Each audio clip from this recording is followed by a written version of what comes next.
Hello to everyone and a warmly welcome to our webinar today with the topic Planetary Health and Climate Justice. And we are Clara, Luisa, and myself, I'm Lucas.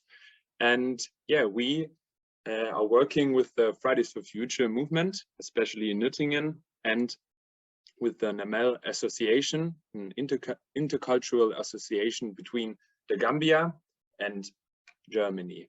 And we have been to the Gambia for an internship, and we had the pleasure to meet a lot of environmental groups and environmental activists.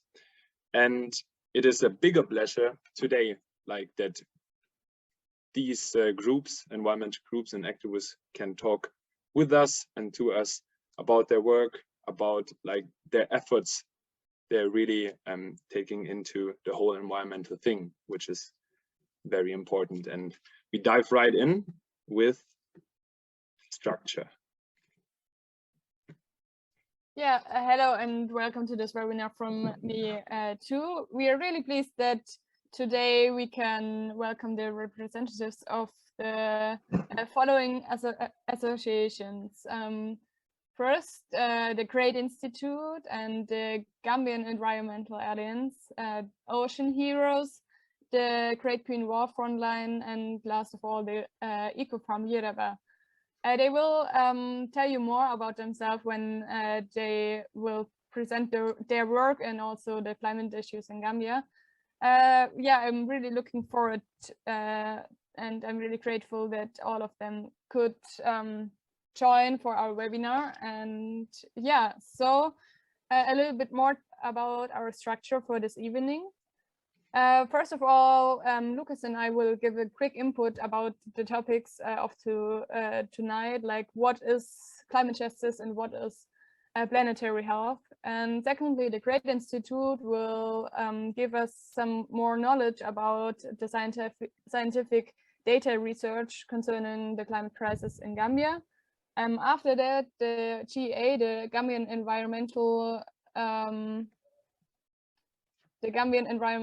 Alliance, will talk a little bit about the how you can work together and find a way towards a solution. After that, the Gambian Ocean Heroes, the Great Green Wall Frontline, and the association Yirabah will present their work and how they are coping with the climate crisis in Gambia.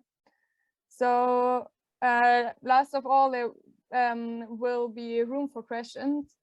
And so let's dive immediately into the webinar, have fun. A quick organization thing. So please turn your video and your audio off during the webinar so it can be clear. And also we are recording this webinar to put on YouTube. So it would be great if you can mute yourself, that there is no disturbing in the background. So I think we can start with our input, Lucas. Yeah. So let's start with the short input and background. And first of all, what we see here is our wonderful and quite unique planet in the cosmos. It was pictured by the Apollo 17 mission in 1972. And this picture of the blue marble went viral and encountered the whole environmental movement within us. It made us aware that the uniqueness is real and our home has borders, planetary borders. That's why today we use planetary health as one topic. But normally the term describes the connection between human health and the issue of climate change. Today, we want to use it the other way around. And we need a healthy planet which we are fighting for ecosystem services, biodiversity, natural habitats, natural resources, and way more. And especially an ecological healthy planet within an Earth system that provides every human being, and in the first instance, the upcoming generations, a livable environment. But it seems to be that there's no boundaries. Recording in progress. Economic and population growth in combination has led to social economic trends. We see it quite clearly when we look at population, primary energy use, and urban population, and so on. So that tremendous and exponential dynamics directly influences the Earth's systems. And there are also like tremendous trends and exponential trends, but well noted, we are living in a linear Earth system when it comes to recovery and regeneration. That leads to visible human impacts on the Earth's surface, like for example, floor sealant and land degradation. We see Frankfurt City, and as well like rice fields in Bhutan. And on the other hand, it leads to invisible impacts of human activity in the Earth atmosphere. And there comes real injustice. So if we have a look back in the past, so more precisely 850,000 years back, we see circular patterns in the climate system. And the CO2 concentration has never gone above like 300 parts per million. But we see one dramatic dynamic in this chart, and that is located here. The CO2 concentration has gone up and down. It's quite normal in the system, but it has never reached as high as today. Additionally, in an unnatural short period of time, but since years and even decades, and the politics encountering the scientific clarity with calmness and with no political activeness like there should be. And there we really have to think about it. And the next chart, we are seeing like the root causes of that dynamics. And we look at the distribution of carbon emissions into the atmosphere per capita around the world. And we can see here clearly that the industrialized global north is really emitting tremendous and undimensional amounts of carbon in the atmosphere, and mainly due to fossil fuels and cement production.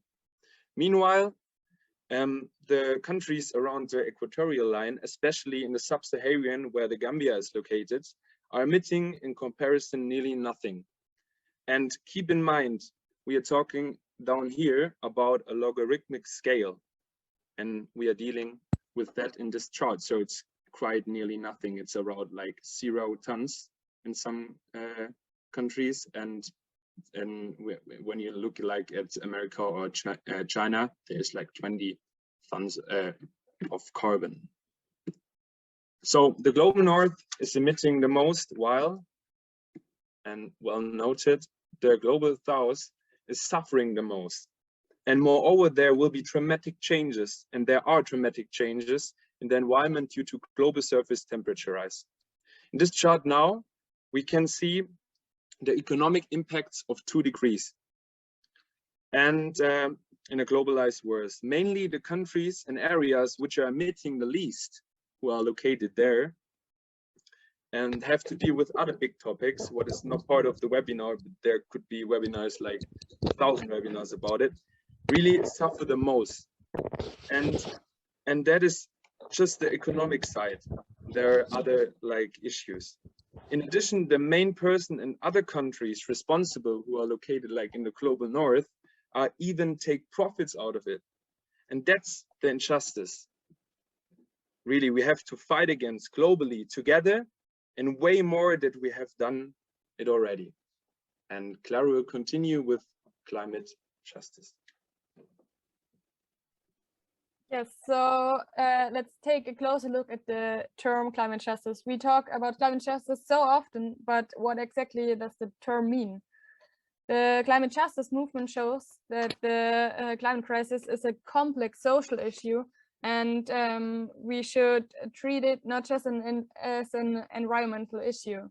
This is because not only the environment is being destroyed by the climate crisis, but social injustices are also being exacerbated. Different population groups around the world are affected differently by the consequences of the climate crisis. people who are discriminated or oppressed in our society will be affected earlier by the consequences of the climate crisis than privileged people, because they have been historically granted fewer rights in society for many centuries. Gambian people are most affected by the impacts of the climate crisis, even though they are emitting a small amount of CO2 emissions, like Lucas said. Scientists also say that Gambia is the only country in the whole world that is on the path to reach the 1.5-degree Paris Agreement.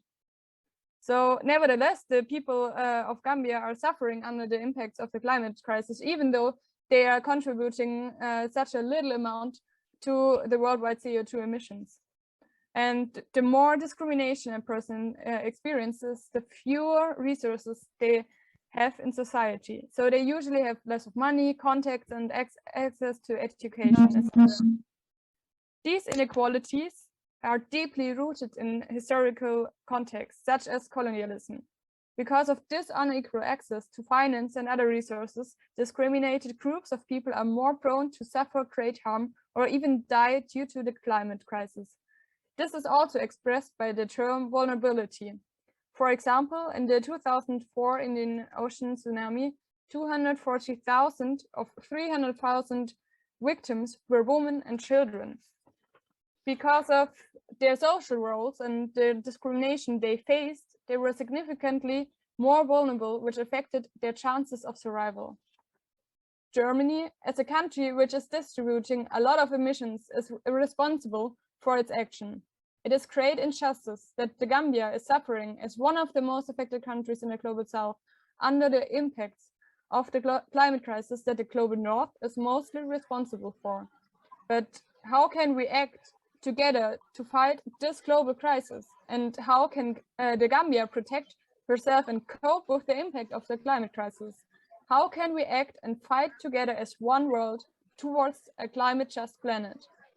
So I hope we can find answers to those questions, or maybe get in the right direction. And I'm really happy that we can start now with the presentations. Lucas and I talked enough. So now the G.R.E.A.T Institute will give us a little scientific background about the climate crisis in Gambia. So I hope they can share their screen now and unmute themselves. Are you there, G.R.E.A.T Institute?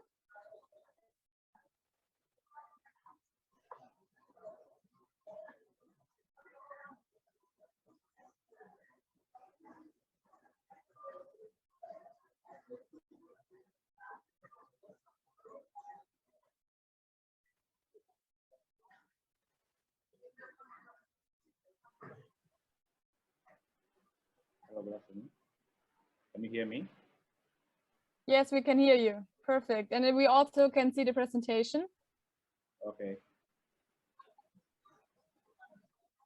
Good afternoon, everybody. My name is Additional Davis. I'm the field lab technician for the G.R.E.A.T Institute. Next slide.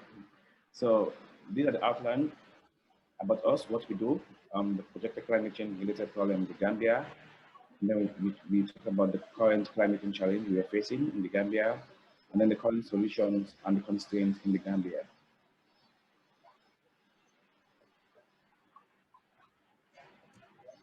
So this is about us, G.R.E.A.T Institute. So G.R.E.A.T was founded in 2017. So the purpose of it was to address climate change issues through scientific research and education.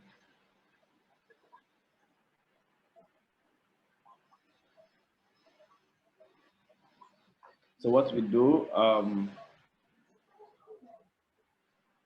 so we promote marine, freshwater, and coastal science.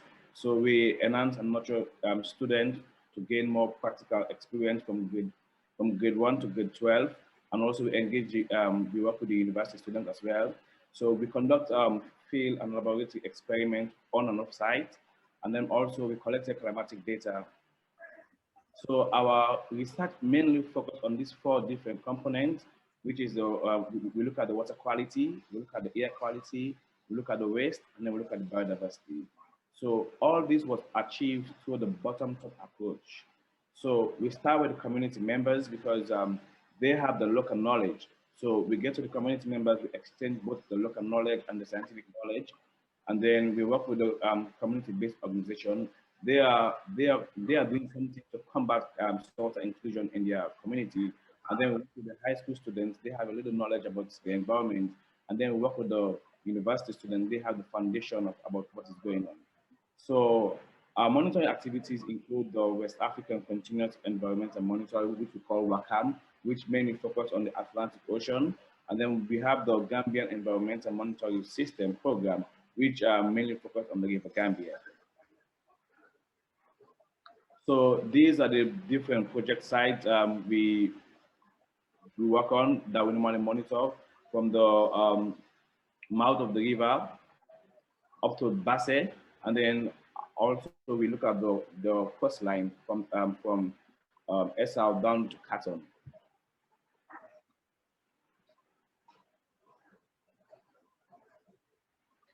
So the salinity level in the River Gambia. So basically, we have two different seasons. We have the rainy season, and then we have the dry season. But the dry season is more longer than the rainy season. So the dry season started in October, and then it ended in June. And then our rainy season started in July, and then in September. So Esau is the mouth of the river, and then you have Basse, which is the fresh part of the River Gambia. So this is a baseline data that tells the flow of the River Gambia and the ocean, and it also gives us an idea where the brackish water occurs during this period of the dry season and the rainy season. As we can see in Babatenda, during the dry season in July, you can see the salinity is around 23.13%. That's during the dry season. And then during the rainy season, you see it drops down to 0.4%. And then you can see Esa, which is the mouth of the river. You see in July, the salinity was 33.58. And then in the dry season, which is 45.05%. So this data gives you an idea of the flow of the river and the ocean, and gives you and tells you where the backwater normally occurs. So from Laminkoto, from Kuntao down to Basse, these are the fresh part of the River Gambia.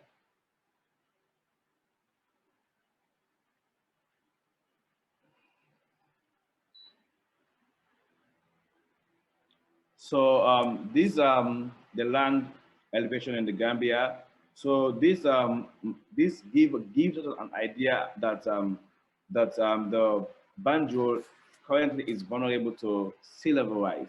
So as we can see, the blue color shows you that it's the land map is the land map of elevation is less than 0%, 0 meters, sorry. And then the green part shows you that it's above boundary is the green part shows that it's above sea level rise. And then once you move into the River Gambia, you find more of the yellow color, which shows that it's above 21 to 50 meters above sea level rise.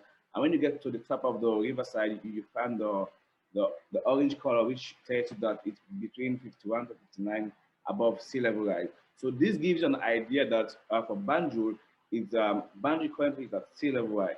It's at 0, or yeah, Banjul is at 0, which is like is between sea level rise. And then also if you look at the side of the Atlantic Ocean, you can see it also tells you that it's less than 0, less than 0 or 0, which means it's vulnerable to sea level rise. Wow. So this is the project sea level rise impact in the Gambia. So the thin red line you see, it tells you the main roads, and then this other side tells you that this is the capital city, and then on the other side, which is green, it gives you an idea of where the mangrove and the swamps are. So this is an illustration that tells you that that gives an idea that if precaution measures is not taken from now to 2100, Banjul will be submerged in water. So currently, if the sea level rise goes up to 0.5, this entire area you are seeing will be submerged in water. And if it goes up to 1.0, all of this entire area you are seeing all will be submerged in water. So this gives you an idea that Banjul is really vulnerable to sea level rise. Yeah. So this is a projected sea level rise impact in Banjul. So you can see all of these are potential areas where productivities are going on. So if precaution measure is not taken for Banjul, all of these entire areas you see will be submerged in water by 2100 if all of this measure is not taken.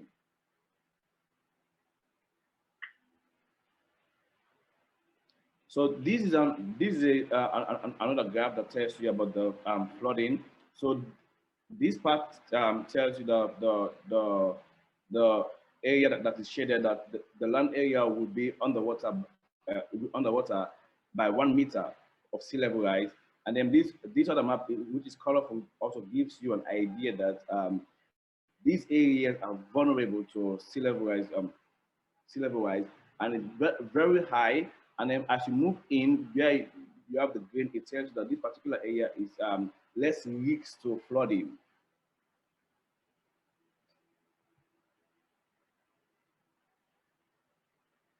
So during our rainy season, so this is one of the disasters we are facing in Banjul, because Banjul is really vulnerable, and then we have a less drainage system to channel the water out. So this is the problem we normally face during the rainy season.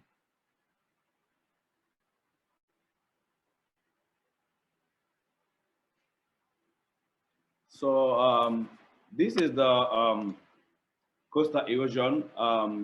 This is how sea level rise have really affected our coastline. You know, the force of the wind energy has caused really damage along our coastline.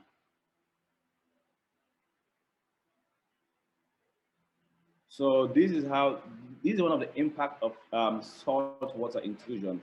So this is one of our Professor Kaum, who went out with us in the field to do an observation. As you can see, these are the residual of the salt. And then you can see it caused habitat degradation, which means we lost a lot of biodiversity, and we lost a lot of mangrove species, because some of these mangrove species are not highly salt resistant. So these are the impacts we see of the loss of biodiversity. We see this is a dead turtle, and the other picture is a dead dolphin, and the other one also is a dead dolphin. So this is the impact climate change is having on our ecosystem. It's really, really damaging the ecosystem, it's damaging human health, and it's really a big problem for us. So solution. So one of the solutions G.R.E.A.T Institute is embarking on is education and research. So as I mentioned before, we educate from grade 1 down to grade 12, also the university, about the ecosystem, about marine science, how important our environment is to us.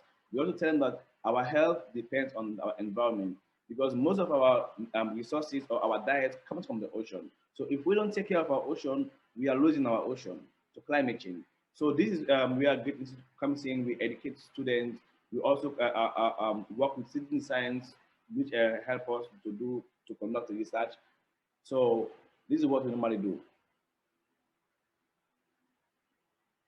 Another solution was this is on your left hand side is a soft engineering, which is they plant more of the coconut trees, and then on the right hand side is a hard engineering. This is where they construct the boulders.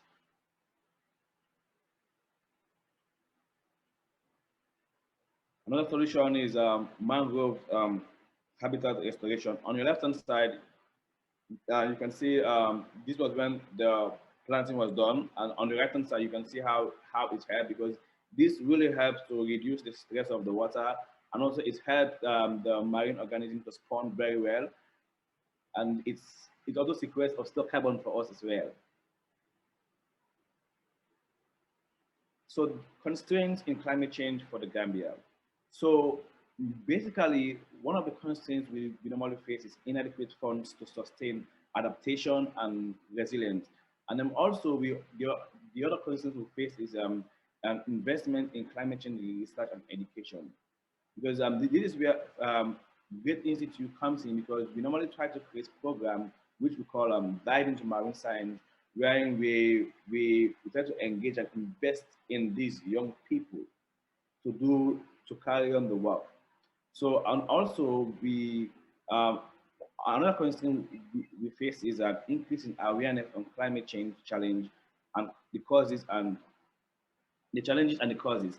And then another one is enacting and implementing the local environmental policy, because we have a lot of data, but it's hard for the policymakers to come up with a policy so that we can be able to protect our marine ecosystem or our ecosystem.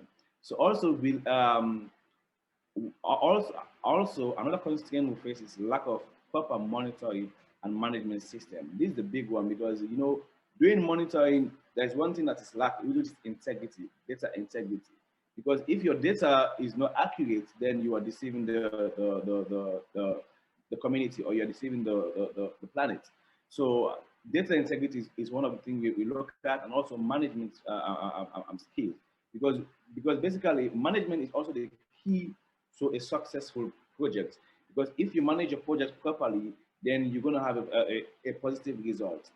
And then another thing we lack is well, we don't have enough baseline data to see the different trends. Let's say, for example, if we want to see the different trends for heat stress, so we don't have enough data that will back us of that.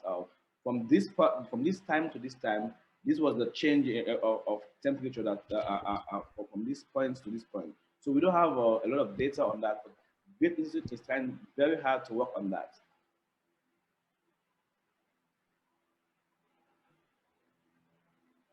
Thank you. Yeah, so thank you very much, G.R.E.A.T Institute, for the perspective and for all the information. And we will continue with the G.R.E.A.T, and therefore I stop screen sharing.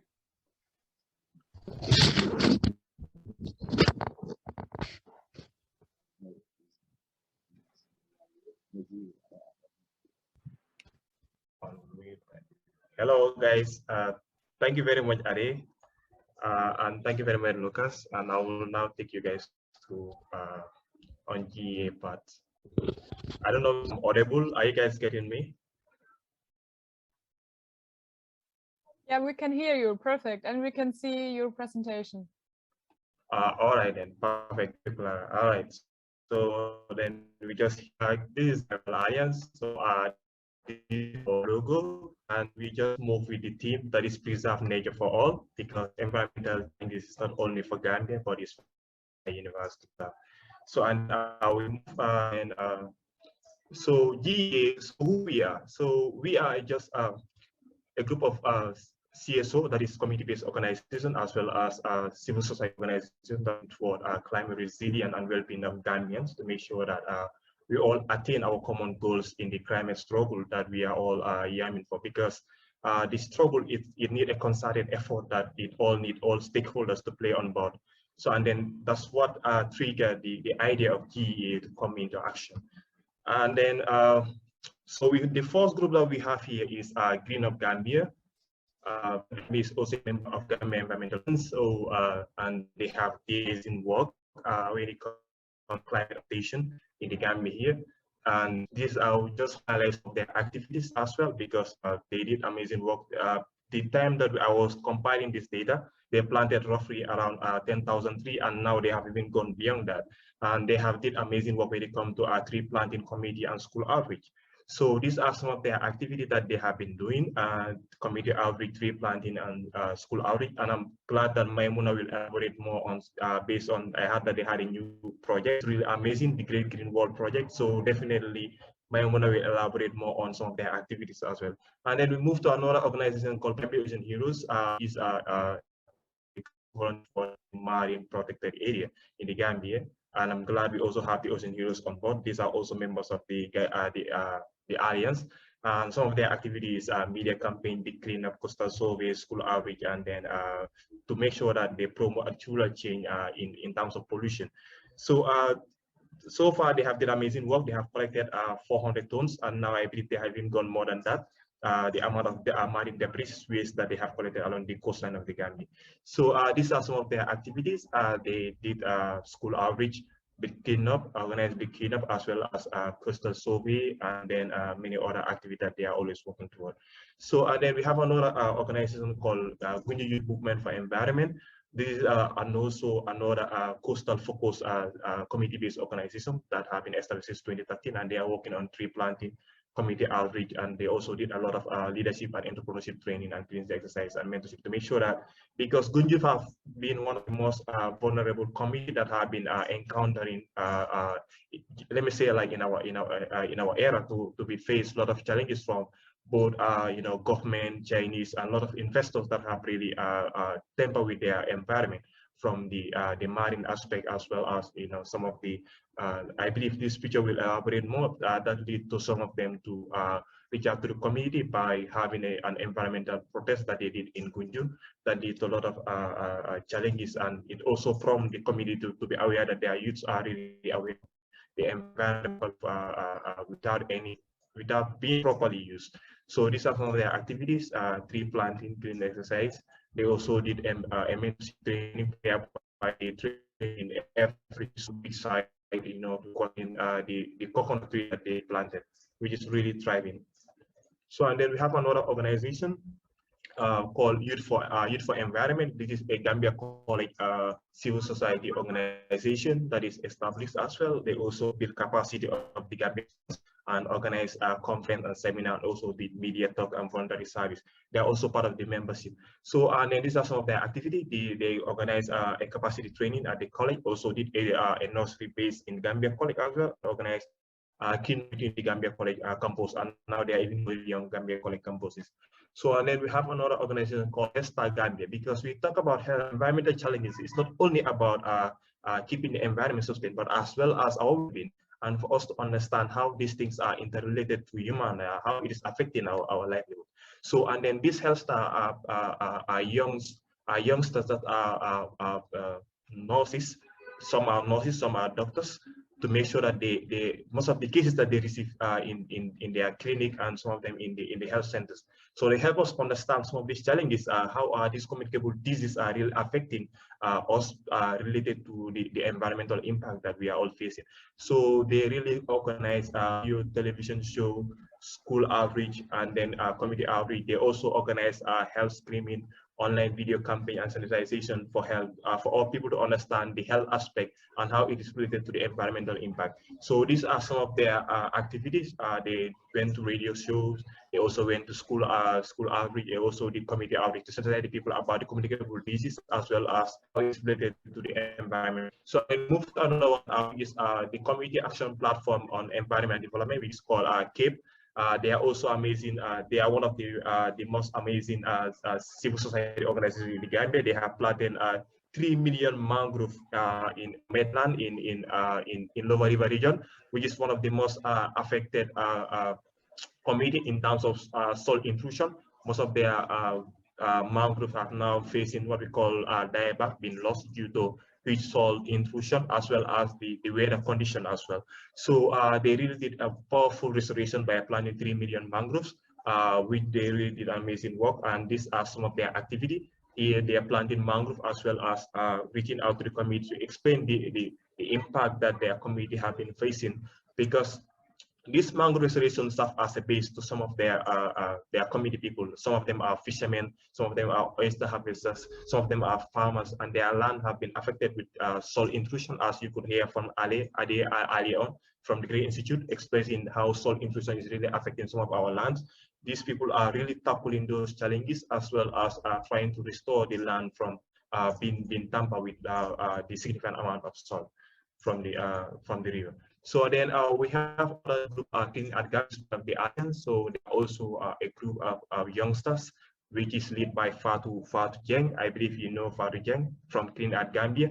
So these are their organization. They also did amazing tree planting in Banjul. They have planted over 6,000 trees in the coastal zone and along the beach, and they also organize big cleanup as well as conduct community and school outreach.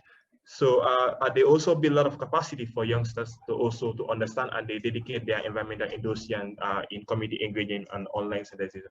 So these are some of their activity. They conduct tree planting as well as these are some of their members while they were conducting tree, because as you could hear from Ali, that Banjul is believed to go underdated by or submerged by 2100. So we just have these youngsters these challenges. So that's why they plant different amount of mangrove in collaboration with Banjul City Council and other stakeholders in Banjul to ensure that they protect Banjul coastal zone, as it is the only capital of Gambia and it needs to be preserved. And it's even recognized by World Heritage that it is a secret land for Gambians to preserve.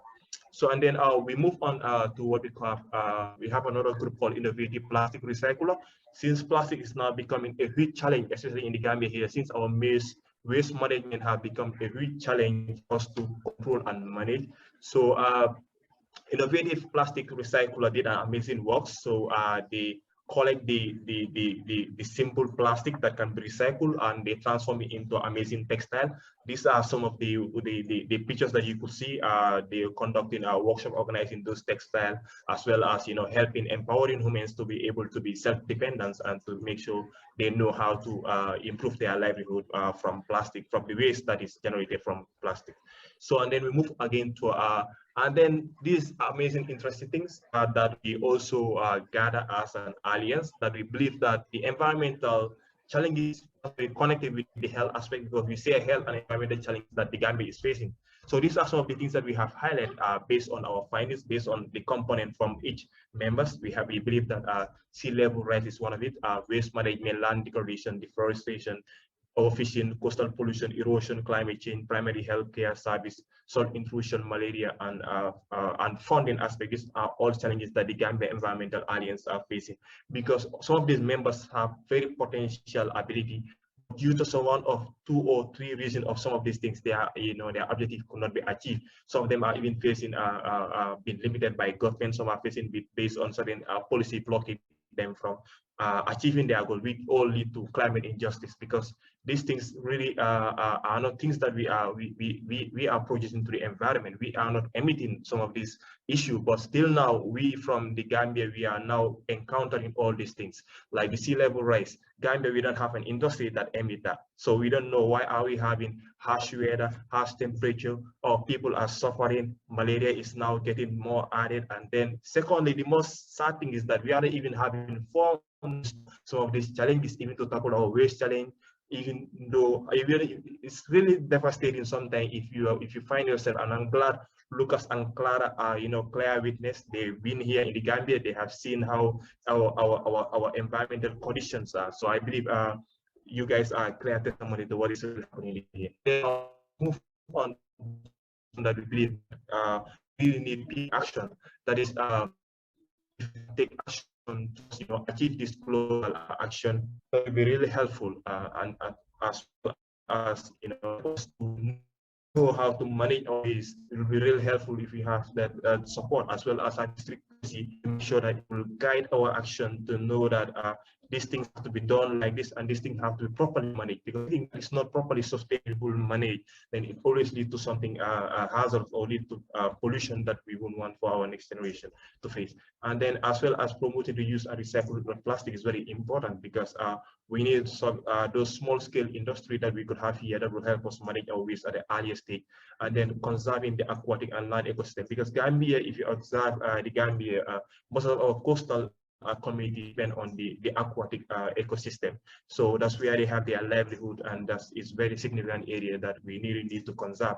But guess what? Gambia, we don't have like big trawlers that are into the ship, that are into the ocean. But now we are facing foreign trawlers into our ocean, tampering with our marine species, which is really devastating. And I think this is all concern that we believe if this small country could be helped with some of these things. And as well, the very key thing, as they earlier said, by the G.R.E.A.T Institute, that the education and knowledge sharing is very key and paramount to climate justice, because we need to learn, and I'm amazed that this webinar is really tackling that aspect, because we are from the Gambia, we have audience from Germany, so we definitely sharing idea to see how best we can tackle the climate justice.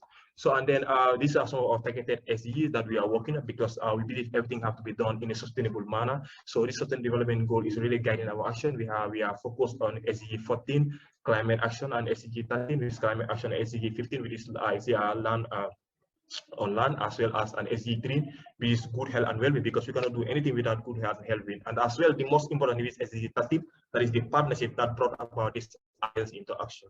And then I will now conclude by our vision. This is our vision for this year 2022. Our vision is that we have an incredible opportunity for us to have an ambition to commit to restore our nature by working toward in a modernized agriculture, fisheries, and sustainability, to make sure that our natural our food security, and then poverty reduction could be attained, and as well as promoting environmental sustainability toward climate resilience, as well as promoting the climate fund as well is very significant in this aspect, and as well to engage the civil society that is that could be a value partners in national development. That's what we are, the Alliance, because that is one of our key efforts. And I will thank you guys. Thank you very much for this opportunity. And I believe I have, I don't know whether I was so fast because I was trying to cut the timeline. Thank you guys.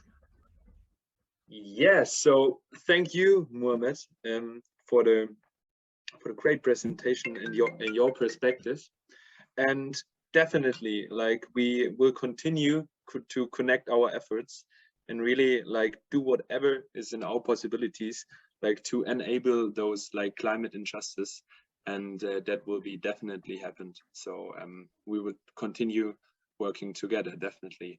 And so we will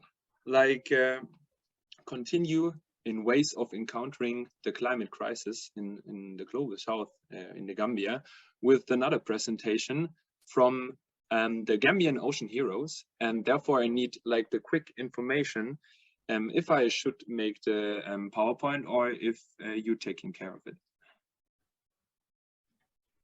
Yeah, you can project the okay, I will start the presentation. So okay.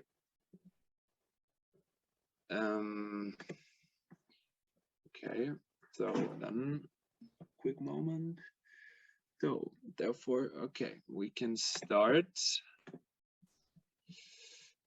Okay, so Gambian Ocean Heroes. All right, good afternoon from my end. My name is Mahanias. I'm the coordinator for Gambian Ocean Heroes. So Gambian Ocean Heroes is a service learning project under the G.R.E.A.T Institute, which have concern about the growing pollution along the coastline. So today we will be discussing this content. These are some of the things we will discuss on. So we start with the introduction.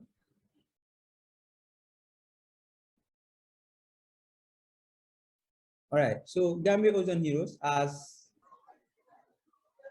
youth arts group of volunteers that have concern about the growing pollution along the coastline. School outreach, or outreach in general, is one of the things we take key, because trying to change the mindset of people is one way of trying to stop pollution, especially plastic pollution. So these are some of the schools we visited. We talked to the students, tell them the effect of pollution, the danger it causes to the marine ecosystem, and finally how that can affect us. Considering the fact that Gambia, we obtain majority of our protein from the ozone, which is the fish and other marine organisms. So leaving this pollution, especially plastic pollution, in the ozone, thereby making the marine lives consuming it, and then it will affect their system, which will reduce the biodiversity of this organism within that ecosystem. And it will end up being affecting us as human beings, because we depend on these organisms for survival. So this is another thing. This is one of the key things we do, which is coastal cleanup. We organize cleanup along the coastline, the 80-kilometer coastline from Barra to Katom. We organize it quarterly, but now we organize it almost every month because other organizations reach out to us, other individuals reach out to us to conduct these cleanups. So this is one of the things we do. We conduct cleanup and make sure that the beaches and the coastline is kept clean. All right, this is another program called the Dive into Marine Science. We offered at the G.R.E.A.T Institute through the Gambia Ozone Heroes. We have students from different levels of background, from the primary level up to the university level. We teach them the basics of marine science, the effects of pollution on our marine ecosystem, and give them to have life experiment of some of the challenges or some of the changes that is occurring within that system, like changes in salinity, changes in the water temperature, and many more. So this is one of the program we conduct almost 2 to 3 times every year, and it is continuous. One program we can have up to 50 students or more. So this is one of the things we use as a tool of raising awareness and getting the students to know what exactly is happening within our ecosystem and marine ecosystem in general. Okay, so conducting cleanups, raising awareness is key, but trying to make all of that sustainable is by coming up with other initiatives that will help reduce or that will promote the level of waste management system we have here in the Gambia. So we come up with this initiative, and it was sponsored by the Tika Banjo. So it's a bin, and the bin is segregated. It helps to manage the waste, and at the same time, serve as tools for raising awareness. Because when you are at the beach, you saw that, okay, this, from the illustration on the bin, you are seeing that here is where I should throw plastic, here is where I should throw metal, paper, and all that. So indirectly, you are trying to teach people on how to manage the waste we have here in the country, and the waste they are littering. So this is one of the things one of the initiatives we come up with in order to have a sustainable cleaning and to have a sustainable and beautiful marine ecosystem, marine coastal system. Okay, so dealing with pollution or dealing with solid pollution along the coastline, we deem it necessary to conduct pre-assessment, like conducting a survey before doing a cleanup or after the cleanup, so that we can know the amount of pollutant that is available or that is on our coastline. So this is an annual survey we conduct from the whole length of the coastline, and these data help us to know what type of pollutant we have in a particular area, and if we are to clean that particular area, what type of material, how to prepare ourselves towards that event. We have data starting from 2018 till date, but there are some of our data, which is the recent years, this past 2 years. We will see how the trend changes, how we have changes in the type of pollutant along the coastline.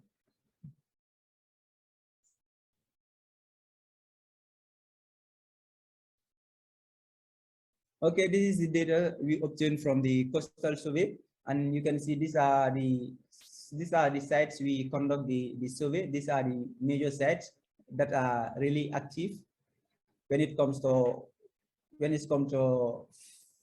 fishing, when it comes to like fish market and all of that. So these are the common sites we visit, and you can see from the right to top right, you can see the colors representing each of the pollutant. We have plastic, metal, glass, rubber, we have processed lumber, fabric or clothes. We also have other unclassified materials. So we can see in 2020, the highest level of plastic pollution is in Bakau, and it went up to 78.6%.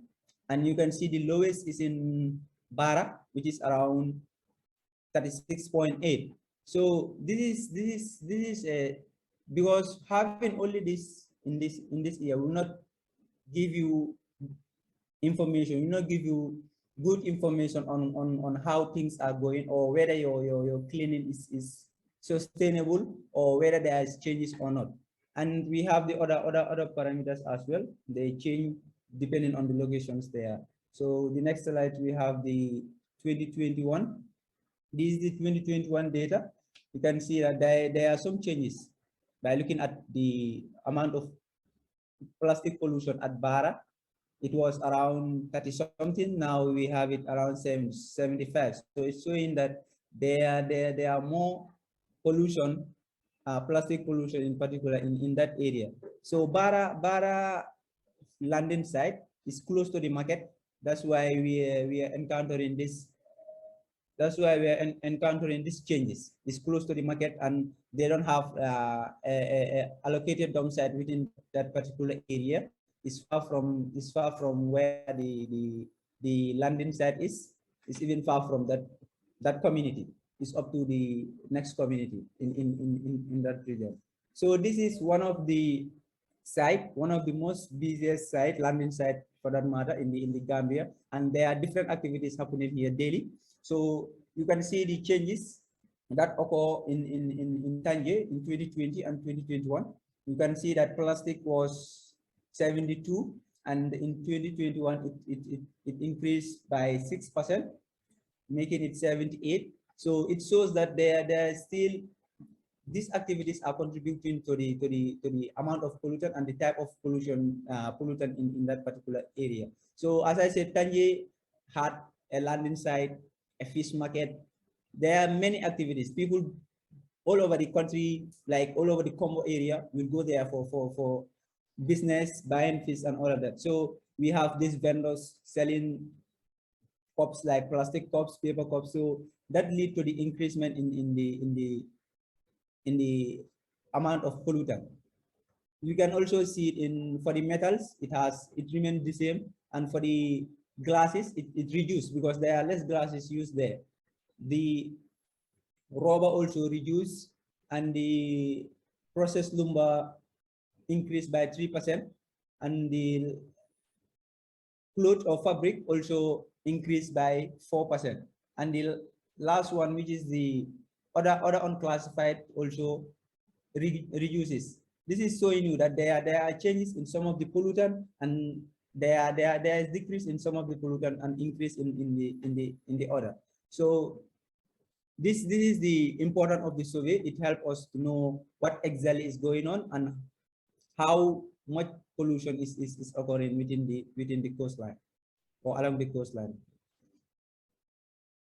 So knowing fully that the aquatic ecosystem is one of the most important ecosystem on Earth, because it provides us with food, not only that, but with oxygen as well, and most importantly, regulate our climate. So knowing the fact that this ecosystem regulates the climate should really make us preserve and protect our marine ecosystem, because we are struggling with climate change. As the speakers mentioned, we are not emitting, we are not like doing most of these activities, but yet still we are having problem when it comes to climate change, and we are facing most of the impact. So this is a thing that should, that should increase our level, that should make us to really work harder and try to protect this ecosystem, knowing fully that we will one day or the other be how to call it, be affected. We are already being affected, whilst we are not contributing much. So, but the saddest part is that most of these activities, or most of this pollution we have along the coastline, are caused by human activities. So we are still working on way of increasing the level. We are raising awareness and partner with other institutions. As usually, we are partnering with government institutions to make things more frequent, to have cleanup more frequent, to have surveys more frequent, to have school and community outreach also more frequent. So these are some of the things we are doing as Gambia Ozone Heroes, and we are really happy that we take part in this webinar, and we are telling everyone or urging everyone to be part of the solution and not the pollution. So thank you. Yeah, thank you, Mohammed, and for the presentation. And I think that's the totally right sentence, like be part of the solution, not the pollution. Exactly. And okay, so thank you very much. And we continue with the Yirabah, with the Great Green Wall Initiative. So Maimuna, are you there?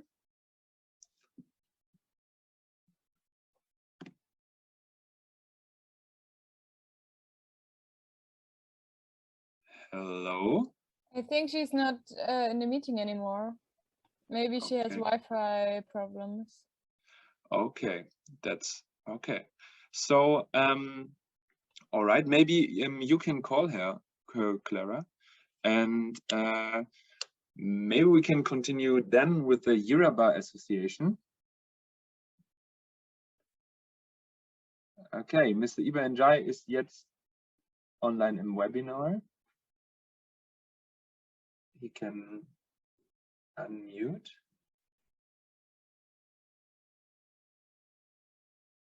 Hello, Mr. Njai. Yes, Lucas. Ah, hello. Yeah. How are you? I'm good, thank you.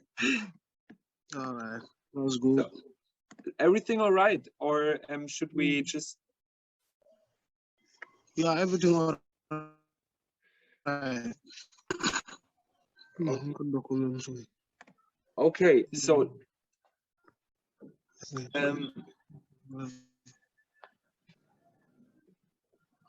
yeah. Can you share the screen, or did you send me the presentation? Yeah, that's what we want to send. Okay. Okay.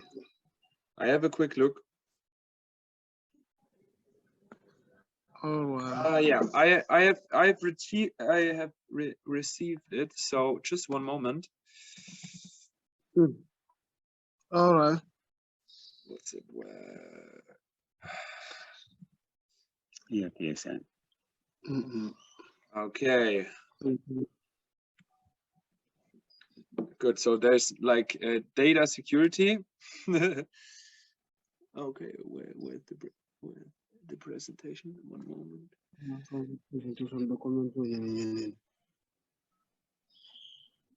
Sorry for the.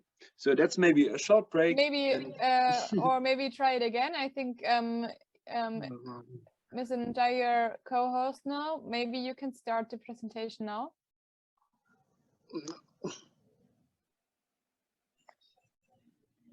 PDF. Clara, I think they are only joining with their mobile. Okay, I will start. Cannot, I will start. Yeah. Ah, okay. No worries. Yeah. Sorry.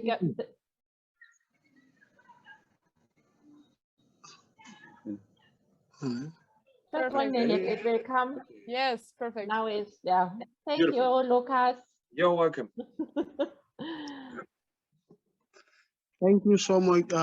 Thank you, everyone. We are the presenters from Yirabah Eco Farm, Bambako. Let him help me. Okay. Topic to be discussed: sustainable land use, empowerment programs, and educational programs. I am your presenter, Ibrahim Masao.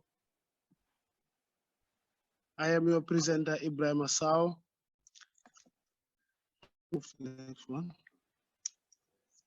Okay. Okay. Sustainable use. I hope everyone is getting me, because I'm not using laptop right now. I don't know whether everyone is getting me. Yeah, we can see and hear you, Ibrahim. Okay. Thank you. Perfect. Sustainable. All right. Thank you. Sustainable land use. These are some of the activities that we do in order to keep our land usage to maintain the soil fertility and to maintain the soil ready for production. We engage in agroforestry to maintain the soil for it to be used continuously. The benefits of agroforestry are many, but to give you a few based on time, we want to talk about climate change mitigation. The agroforestry is essential in mitigating the climate, meaning to reduce the climate. Agroforest help that. Another thing is carbon sequestration. When we say carbon sequestration, agroforestry system are believed to have high potential to sequester carbon because of their passive ability for greater capturing and utilization of the growth resources. These resources include the light, that is the sunlight, the nutrient, and the water. Another thing we have is biodiversity conservation.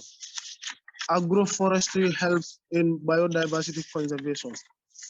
When we say biodiversity, this simply means the different ecosystem that are found within the different ecology.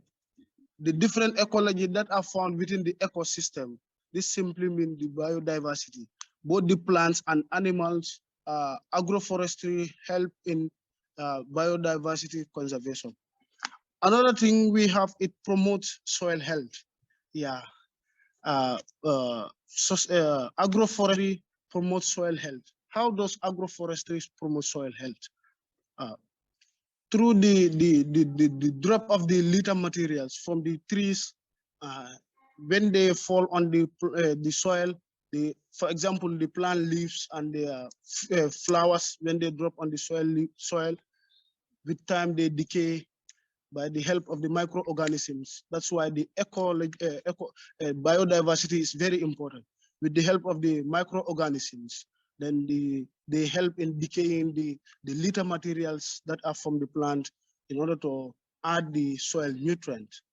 Another thing we have to sustain our land, Yirabah use, is organic farming. Organic farming is very, very important in sustaining our land for continuous usage. The benefits of organic farming are many, but to give few. It gives long lifespan for storage. When we say long lifespan, the crops that are produced under organic farming, they have the ability to stay for longer duration compared to that of the inorganic products.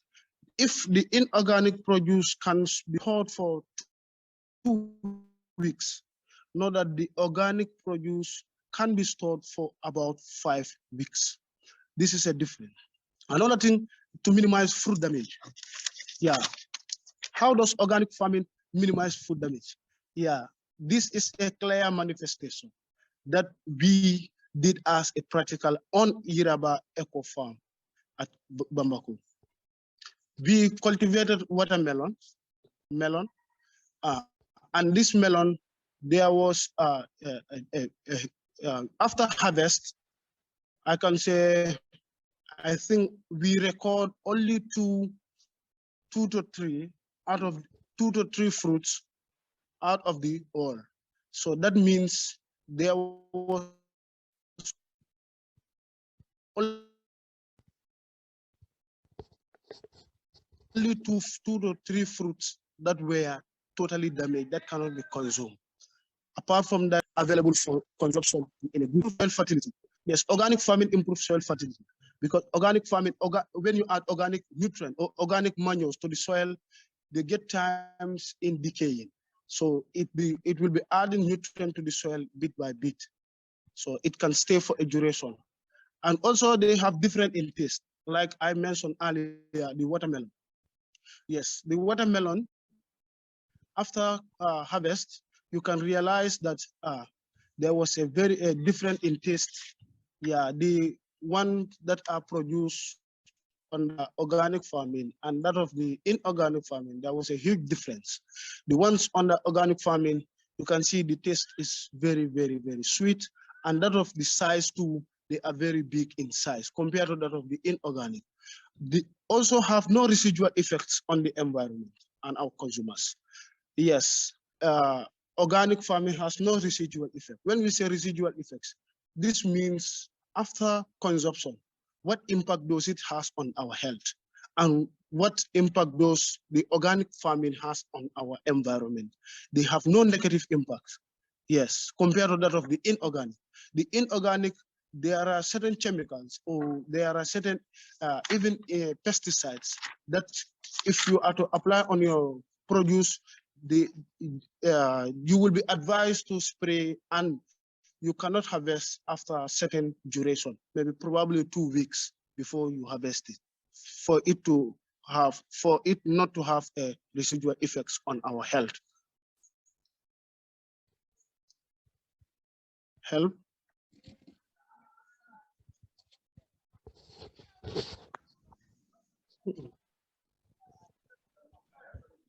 Yes, Lucas. Can you help? Sorry, okay. Which topic yes, should I help? Yes, next one. Okay, I'm sorry.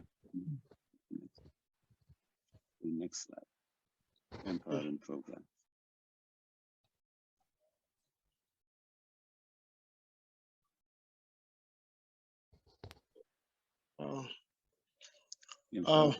Thank you so very much, wonderful listeners.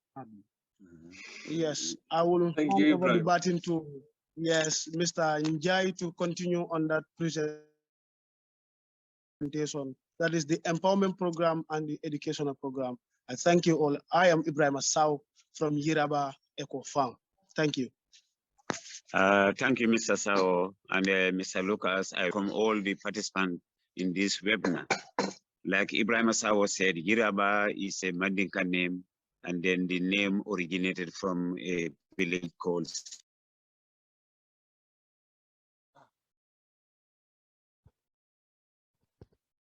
Sorry, you're muted. Sorry. Mr. Njai, you're muted. Women programs. Some of the empowering programs that Yirabah has been involved is the provision of labor-saving devices. For example, the Yirabah, they happen to provide milling machines and tractors and tools to villages like Sikunda, Kayaf, Jifin, Sare Samba.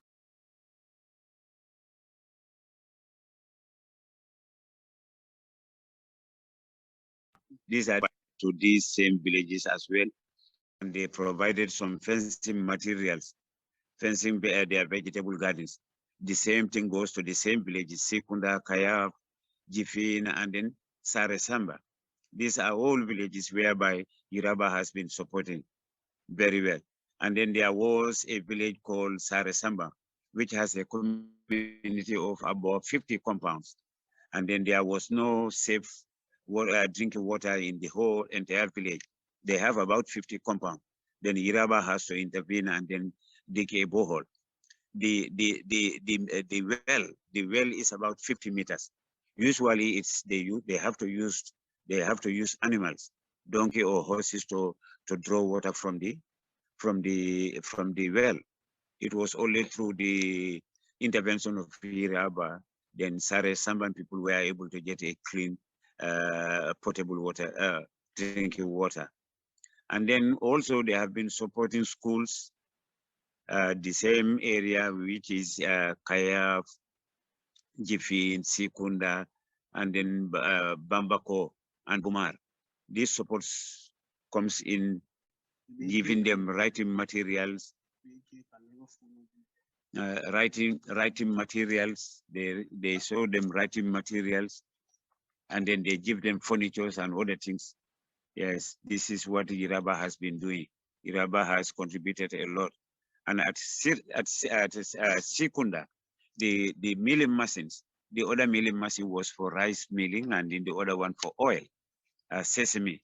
So these are all very, very key, which Yirabah has contributed to. And then the educational program as well, Yirabah has been contributing very well in terms of education. What they tend to do was they were trying to look at training programs, training of students. We open our doors to students to come in and then learn, and then the Gambia College, particularly the Gambia College. The Yirabah Farm coordinator has made a linkage with the Gambia College authority so that we send students to come to Yirabah for internship, where they will come and do some practical training to do. And then we have some students as well, students who will just come to enriching their practical knowledge, particularly in this, how to call it, organic farming. And then also we open our doors to students, and researchers to come to Yirabah so that they look at, so that they can gain more practical knowledge in this. And then the other programs they were trying to do right now, we want to, we still want to increase the upcoming plans is to set a model farm. This model farm whereby we just want to train women and youths, more specifically how to improve their knowledge and then how to adhere to some of these agronomy practices. That is very important. The women and the youth, we want to train them more on agronomy practices. Agronomy practices such as, we want to train them on timely planting, timely sowing, timely seeding, timely spacing. That's very, very important. In as much as you want to earn more, or you want to have a good yield, those things, yes. And then you have to stagger your production. You don't have to produce everything at the same time, whereas you cannot even sell them. And Yirabah was also involved in training women in making soap. And then there was a time they sent some people all the way to URR so that they just go and then participate in making lotion for the body. They use what they call the sea butter. The sea butter is what they were using so that they make lotion for themselves, for the body lotion. All these were key activities which Yirabah was participating. Yeah, compost mating is another key, because what we are only interested in is organic farming. So organic farming, you cannot go without compost. We make sure that we have a lot of compost. Yes, and then again, I will just give it to Ibrahim Asawo to finally address whatever we need to say. I thank you very much for your attention. Thank you so very much, Mr. Njai, for that wonderful delivery. Yes, as you can see in the picture, that is sustainable land use. As I mentioned earlier, sustainable means how to maintain the soil fertility for it to be used in agricultural production. The picture below, or the photo that is you are seeing right now, is to indicate or to show to you that how agroforestry is and what is agroforestry. Agroforestry is the cultivation of trees. In between and among the trees, you can do your other production as well. The picture is a clear manifestation. You can see it very clearly, I think. You can see there is a orange tree, and they are in a rows, and in between them we have our vegetable production. Here, the leaf of the vegetable, the orange, if they drop down to the ground, they will decay and add nutrient to the soil. Okay. Another one you can see is an image of organic farming. You see, that's the onion. I think you all see the bulb size. They have, as I mentioned earlier, the bulb size, they sometimes they give difference. Yeah, compared to that of the inorganic, the bulb size, the fruits, they look very, very, let me say, healthy. They look very healthy, very strong, big, and the minimum, they have very minimal spoilage, fruit damage. Yeah, you can see in the picture the size of the onion bulb. They are very, very big, and we also stagger the production.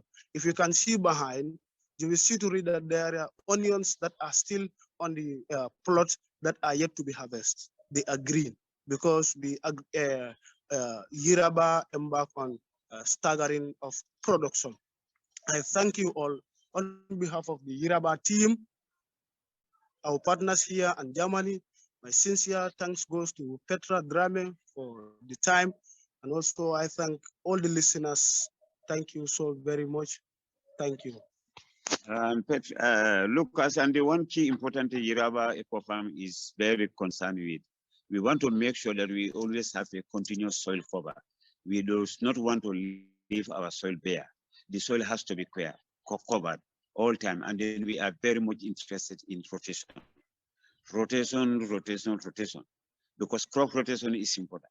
Crops, they use different nutrients. Therefore, crops, we know which crops should follow which crop, and then we make sure that there is always our crops, our soils are covered. Right now, we just about to start growing our pumpkin and our butternut squash. Yeah.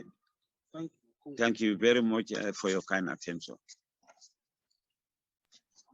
Yeah, so a big thank you back, and I can definitely, like, out of the experience, like the different taste and size of vegetables or fruits of organic farming in agroforestry is definitely true. We tasted by our own, and yeah, so agroforestry and organic farming, I'm a big fan, and thank you for your presentation.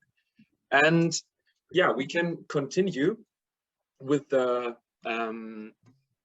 Great Green Wall initiative. So we are very happy that Maimuna can present us the Great Green Wall.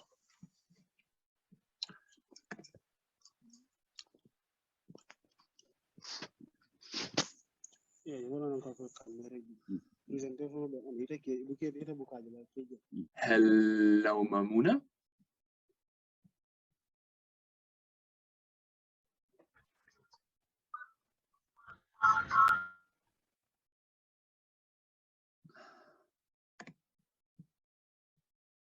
I think she's there. Yeah. Yeah. I just have to quit the Hello, Lucas. Can you guys hear me? Yeah. So I will we can hear you.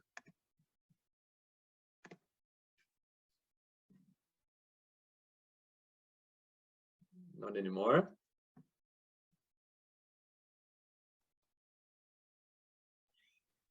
Hello? Yeah. Can you hear me? Yes. Now we can hear you. Are we good to go? Lucas, I can. Yeah, we are good to go. You can start, Maimuna. Oh, okay. Thank you so much.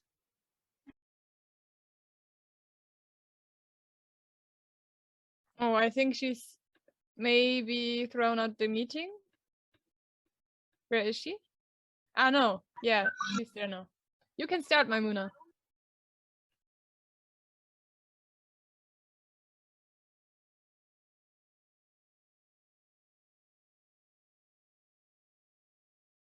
Now she's definitely not in a meeting anymore, right? Or is she there again? Yeah, she's there.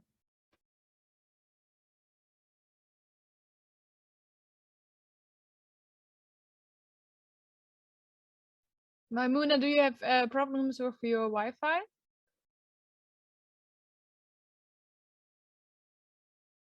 And maybe in the meantime, after Maimuna's presentation, you will be able to ask questions to our Gambian climate activists. So if you have any questions, you can write them into the chat, and then after the presentation of Great Green Wall Frontline, our Gambian friends will be able to answer to them.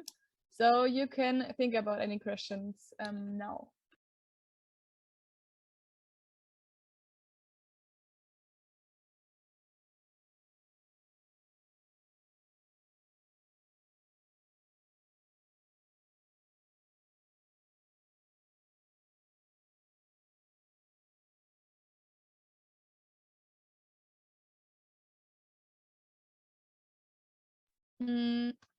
Mohamed from G.R.E.A., are you there by any chance? Yeah, I'm here, Clara. Maybe you can start and to talk a little bit about the Great Green Wall, if you can. I don't know, because you know some things about the organization because they're in the G.R.E.A. as well, right? Yes. They are also a member of G.R.E.A. But but this is their own focus. Okay, go on. Sorry. No, just until Maimuna is back to tell us more about the Great Green Wall. So maybe you could, I don't know, tell us a few sentences until she has a better Wi-Fi connection. All right. Okay. Then let me just try to. Okay. All right. Hello guys. I'm Mohamed Haidara from Gambian Environmental Alliance. I'm the Secretary General. I just did that presentation for GA. So then concerning the Great Green Wall from Green of Gambia, I think Maimuna is just, okay. Maimuna, all right, good. Maimuna, can you hear us? Yeah, I can hear you now. I'm so sorry. I'm on the road, so the internet is slipping. Oh, wow. I know you're Yeah. always on the road. You should not be doing that. Can you hear me right now? Okay, maybe you can try again. Yeah, I'm back now. Okay, perfect. If you can hear me, I can go ahead. Yeah, we can hear you. You can go ahead. Okay. So hello everyone. I am Yirabah. I cannot hear myself. My name is Yirabah, and I'm the Communications and Partnership Officer for the Green Wall Frontline. So the Green Wall Frontline is a new initiative by Civic and supported by the African Union, and it's here to give power back to the people, the communities that we call the frontliners, people like the farmers, the activists, the women gardeners, the chiefs, and the rural women. As we know that Africa contributes less than 1% to the global climate emission or carbon emission, but then again, we have most of the impacts of climate change, especially rising temperature and less rainfall, which have a direct impact on our food system, productivity, sorry, our health, Maimuna. and even our economy. Yes, Mohammed. Sorry, can you hear Maimuna. me? No, it seems like your background noise is really interfering with your audio. Can you please maybe avoid the radio? I don't know whether something is playing behind you.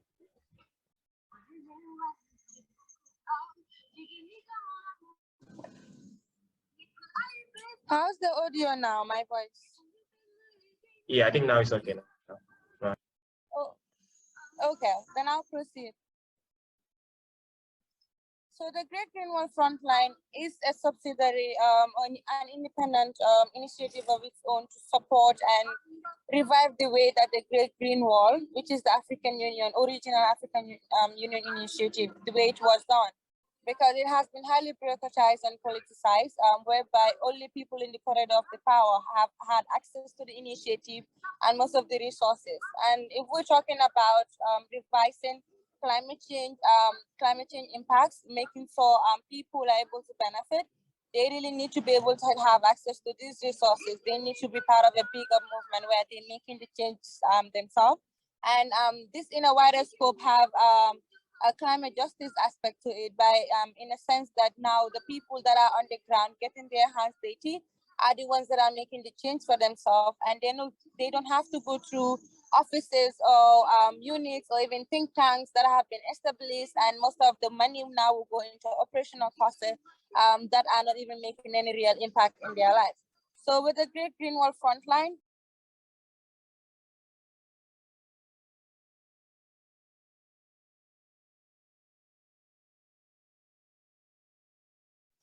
I think she's not in a meeting anymore. Ah, now she's back again. Or not? Maybe we can wait a minute. And yeah, so maybe, oh, no, she's back. sorry, Clara. No problem.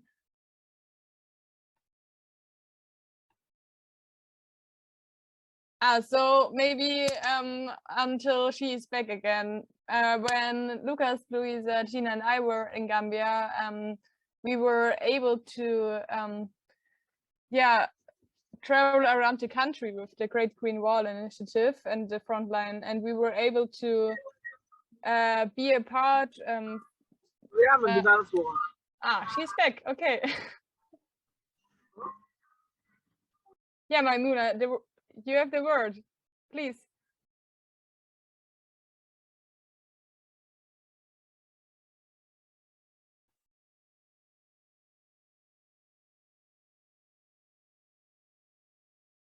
Okay.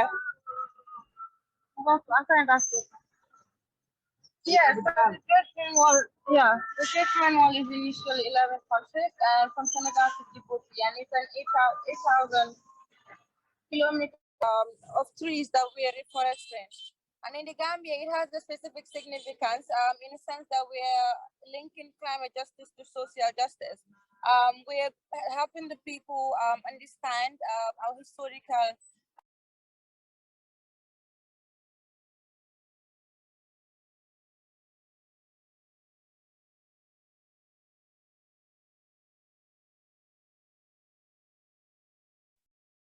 I think she's out again. In the meantime, maybe I can tell a little bit how we got to know the Great Green Wall Frontline in Gambia.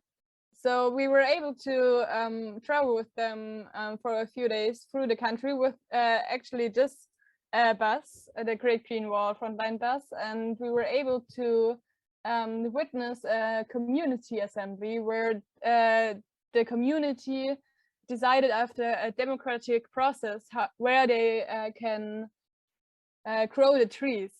So it was really great because we were able to be part of this community assembly where they made the final decision.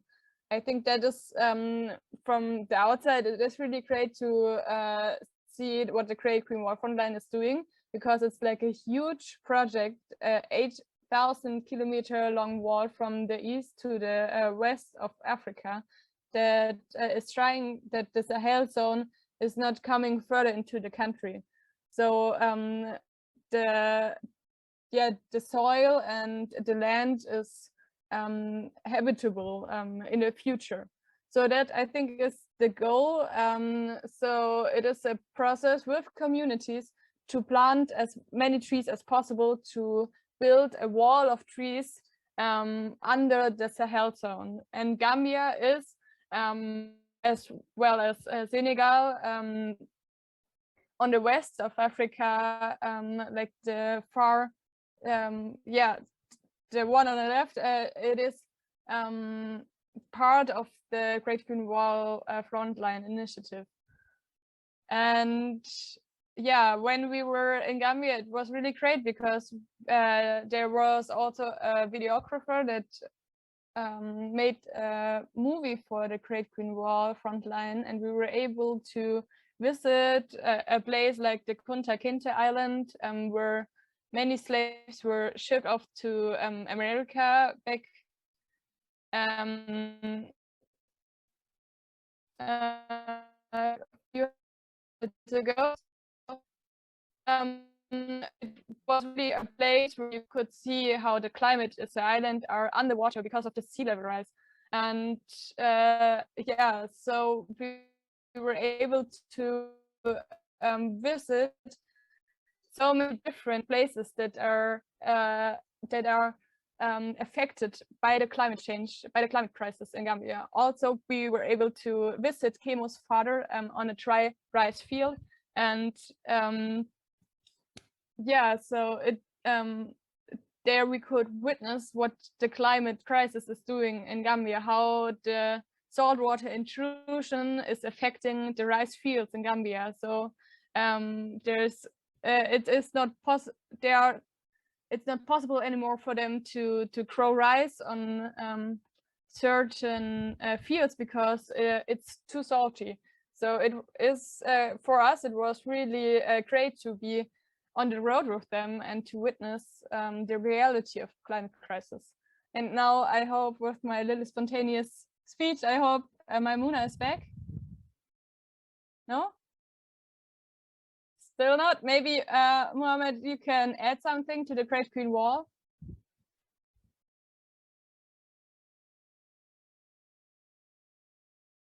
Or someone else, if someone else is having knowledge about the Great Green Wall. Otherwise, I think we can jump to the questions if Maimuna is not back. Yeah, I think that would be great for us to jump to the question and answer session. Okay. Yeah. Okay. So some question can jump on from the Great Green Wall. Maybe if we have any idea about it, we will answer it. No problem. All right. So perfect. I think we maybe we can take a little break and everyone can think about the questions and maybe one thing to add. Yeah, sorry. To the Great Green Wall. It's just I think what is really amazing about this initiative, it's a social movement. It's like community-based blueprinting that empowers the communities really and to build a resilient area to live. And I think that's really amazing with the community assembly. I think we felt the power of that social movement that really cares about their own environment and really want to take the resilient environment in their own hands. And they really want to don't depend on big players in the global north. They really want to do visible actions on the ground, and that is one thing. It's like a big power behind that movement. And yeah, so therefore also due to the man you see in the car, also Kimo Fadi, he's really taking a lot of energy and time into this project, and I have a big respect of this guy and also Maimuna and all the other organizations who are spoke today here, and we are very happy. So I think that's all. Maybe to round it up, it was really great, and I want to really thank you all, because for us it's so important that Gambian climate activists are heard in the German discussion about climate crisis and climate change, because we are talking so much about climate change, and sometimes we are forgetting that actually climate change is reality now, and it is reality in the future, and the people in the global south, the people that are living in Gambia, are suffering the most. So the climate crisis is not just an environmental crisis, or it is a social crisis, and above all, it is a global humanity crisis.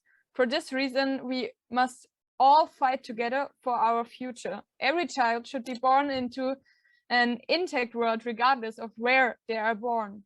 So we as Global North have responsibility for the extent of the climate catastrophe in the Global South. Therefore, the voice of the people, the climate activists that are most affected by the climate crisis, must be heard. We need to work together as an equal partnership to prevent a climate catastrophe, and the Global North needs to take responsibility and needs to cut the carbon dioxide emissions. Otherwise, the Sahel zone will be uninhabitable, and the people have no other possibility than to leave their land. That's why it's so important that we increase the political pressure to make sure that the most affected areas and people are protected from climate catastrophe. So to save our oceans, our biodiversity, and to make sure that our grandchildren have actually a planet they can live on. That's why we are believing in partnerships between NGOs, between Germany and Gambia, to work in partnerships, to work together to fight the climate crisis. And we are fighting for the people and not for the profit. So some last words. Thank you so much.